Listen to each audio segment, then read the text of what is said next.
Power Automedia here at PRI 2012. It's the 25th year of PRI, and we're here at the booth of a company with a long racing heritage. We're here at Bilstein, and I'm with Rex Merritt. You guys make a lot of racing products, and you're entering the drag market. We are very excited about entering the drag race market. It's one of the largest markets in the U.S., and Bilstein's been very strong, very dominant in every other venue of racing, and now we're getting to the drag race. Very cool. That's exciting. Now, what exactly is special about this shock? Actually, we're starting off with stock mount fitment for the door slammer type cars, you know, the 9, 10 second and above cars. And it's a stock replacement shock, just a bolt-in, plug-and-play type of deal. Bilstein has a unique monotune design. The shocks are reasonably speed sensitive, so they're kind of self-adjusting. Very cool. Now, what applications are these built for? We're starting off applications for the first and second generation Camaro and Firebirds and the Fox body Mustangs up to like 2004. And so for those guys, tell me again, what's kind of the advantage of monotube over dual tube? Well, the biggest thing is the monotube shock's got gas pressure in it, so it helps promote the launch of the car. And like I said before, it's kind of a speed sensitive the way the shock works. So you got good launch, and mid-track starts pulling the nose back down. You got a lot better stability, and with a monotube design, it's very consistent. Very cool. Now, have you got these out on the strip yet, or hearing back from guys running them?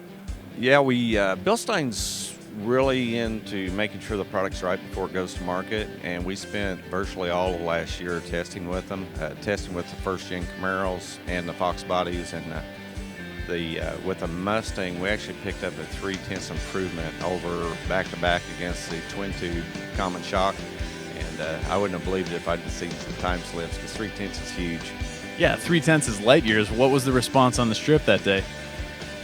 People didn't believe it, you know. And what we did is we took the most popular shock and made runs with that, and then we just absolutely stopped the car, unbolted their product, put our product on, went back out, and I think the second pass is where we had the huge gain with it. Wow, that's got to be pretty appealing to those guys out there with a car that this shock is built for. So obviously some very exciting new drag products from Bilstein. We're going to go talk with Pat and hear about what they've got for the circle track.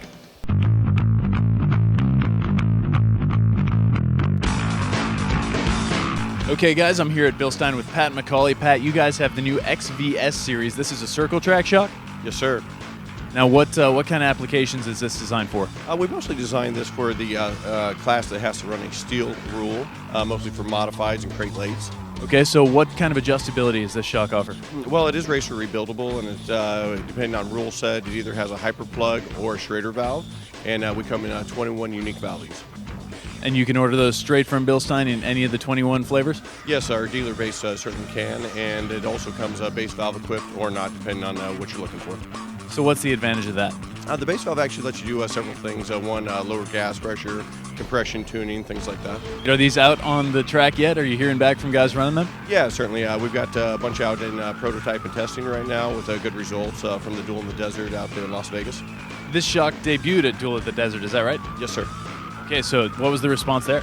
Very positive. We had it on 3 cars, and we're Bilstein cars, and put this on, and very happy with the upgrade. Okay, so tell me about how racing affects the culture in Bilstein and how involved you are in the racing world. Well, here in the U.S. when we started, racing was the first avenue we were in the United States, then went into aftermarket and OEM development, so it is our heritage. Okay, so Pat, for folks who want more information on this shock or the drag shock, where can they go to get more info? You can go to bilsteinus.com. All right, we'll be sure to check it out. Thanks for being here with Power Automedia at PRI 2012.